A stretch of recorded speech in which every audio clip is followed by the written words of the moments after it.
Welcome back to On the Money. Let's check what Salve Duplito has for us in Salve Says.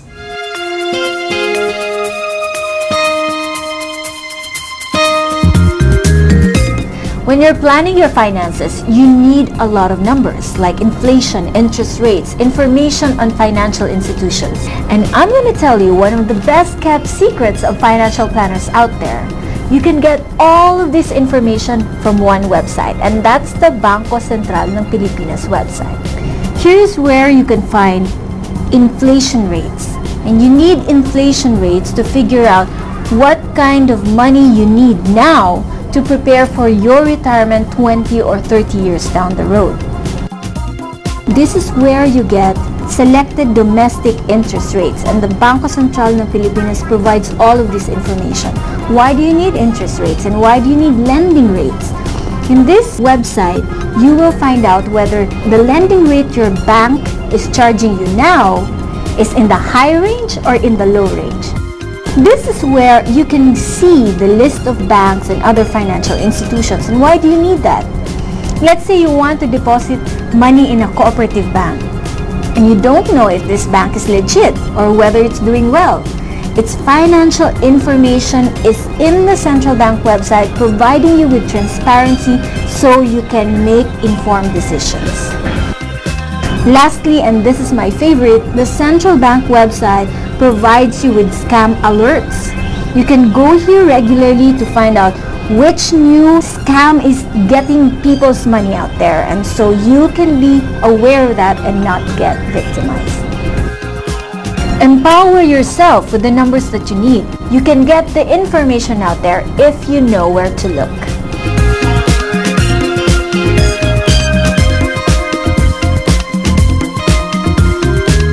Still with us is Mr. Ignacio Bunye, a member of the Bangko Sentral ng Pilipinas and author of Central Banking for Every Juan and Maria. And of course, Melissa Jecolea with your money questions. Hi, Mel. Hi, Edric. Hello, Dotting. Hello, good afternoon, Mel. Nice Glad to meet see you. Yes, you too. Anyway, our first question comes from Alan Miranda, who asks, how is the function of the BSP different from the U.S. Federal Reserve? I always hear the conspiracy theory that the U.S. Fed is not a government institution, but a private company owned by a few U.S. banks. Well, both the Federal Reserve and the Bangko Sentral serve as the central bank of the respective countries. They have their respective mandates, and basically their mandates are also to keep inflation low and stable and to supervise the banking system. But I would add that I think the BSP is quite different because as far as I know, and according to our laws, the BSP is independent of the national government. It enjoys fiscal and administrative autonomy when it comes to money banking and credit. I'm not sure if that's the case with the federal bank. Also, the BSP is very active, aside from its primary mandate, it's very active in its flagship advocacy.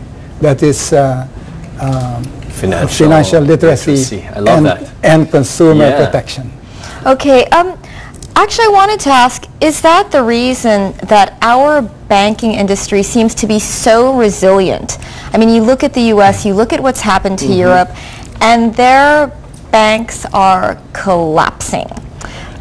Is there a reason that, is it the way that the BSP has been running things? What is that?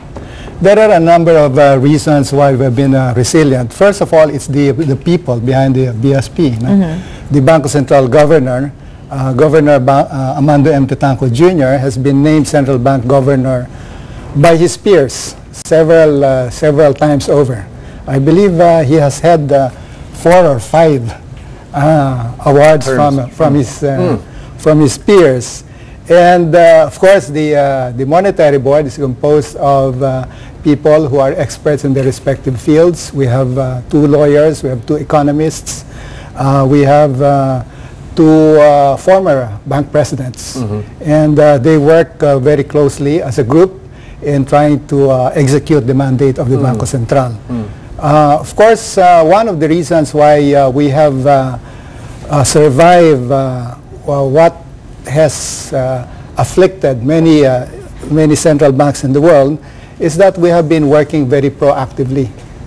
Even before the Basel amendments have been in place, we have been working on capitalizing, making the capitalization of our banks quite strong so that they could survive the different problems, different crises that could come. So we have been very proactive, and we have been very vigilant in terms of watching the developments both here and overseas. Okay. What I do notice here is that it's much harder to borrow than it is in other countries. Has this helped us? It seems like we really have tighter regulations here as compared to other countries. Well, I think that borrowing now is relatively easier. Yes. It's relatively easier, and even the borrowing rates have gone down. That's because the borrowing rates track the BSP policy interest rate. That's the rate at which we borrow overnight. So I would say that credit is good, but then we have to watch out for excessive exposure of some banks to certain industries. So we're closely watching the exposure of banks to the real estate industry and to other industries that are susceptible of asset bubbles.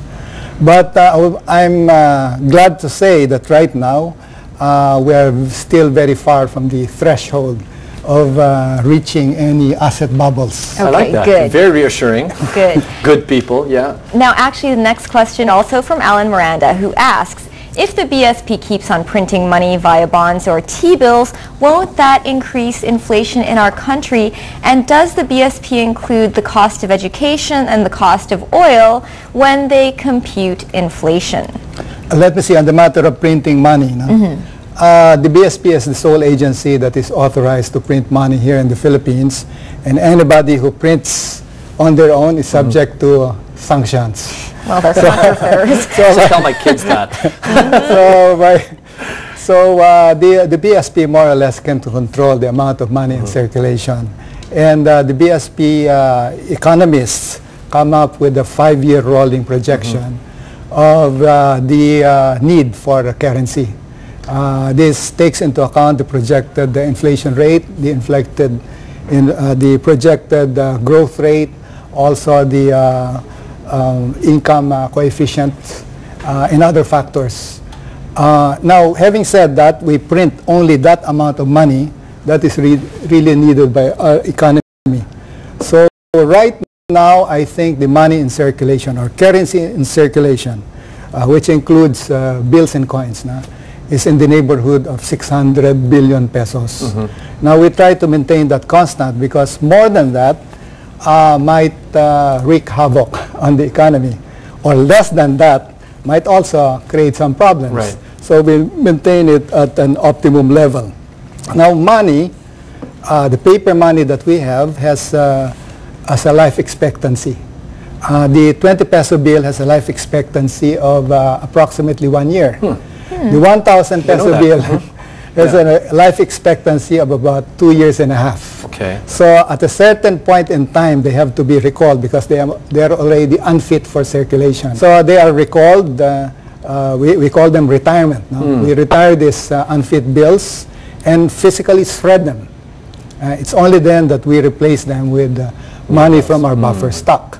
So the circulation, the currency in circulation remains within our target level. Now, what about the basket of goods that you look at when calculating inflation? Well, the basket consists of goods that are commonly consumed. So these are food. You have the prices of rice, you have the prices of corn, prices of cooking oil. We also take into consideration items like electricity. So on this basis, we calculate the inflation rate. So not fuel and electricity, which... yes, electricity. Education, rather. Education? Is education? I'm not sure if education is included, but I'm sure about the food and the electricity. Erica asks, why does the BSP keep on slashing SDA rates, and when will they start raising SDA rates again?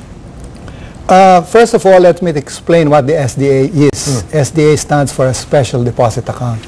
This is not meant as an investment vehicle, but it is meant as a vehicle for managing currency. So we have to make that distinction. We use the SDA to manage the supply of currency. We don't have SDA as an investment tool, as an investment outlet. So when we believe that, well, the SDA rate is different from the policy interest rate, which is the rate at which we borrow overnight. At any rate, we have decreased the SDA rate because I believe that's the economic thing to do.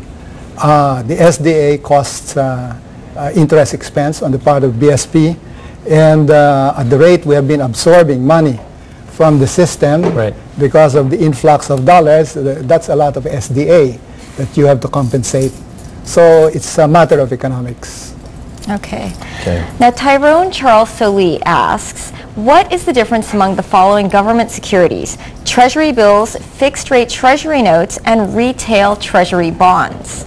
Basically, bills and notes are short-term in nature, and bonds are longer-term. So that's the basic distinction. Okay. And these are ways in which the government borrows money? That's right, yeah. And these securities are sold to banks and different securities dealers, and the general public can buy from these banks and securities dealers. Okay. So when you buy retail treasury bills, that means you are lending money to the national government. Okay, so the government owes me money. How much of their debt is local, and how much of their debt is foreign? You'll be glad to know that we have increased the proportion of local to foreign. Before, we used to have a ratio of 60-40. 60 local debt, 40 foreign debt. Now we have reduced that to 80-20, or something even closer to 85-15. And that's very, very good for us. We're very glad to hear announcements from the Bureau of the Treasury that this year they will be borrowing almost 100% local. Wow. So we are a very liquid country. Yes. Where do you think the peso will settle at? Can you even forecast? Is that something that I'm sure the BSP looks at forecasting? We all have our individual bets, but I'd rather keep that to myself. Okay, send us your money questions via email, Twitter, or Facebook, and we'll try to answer them in our upcoming episodes or on our next Q&A Friday. I'm very curious to actually go through this book and really help understand. There's a lot of things we've already learned. Thank you again, Toting Mel. Wonderful. That's our show today. I'm Edric Mendoza. Join us again tomorrow for more talking tips so you're always right on the money.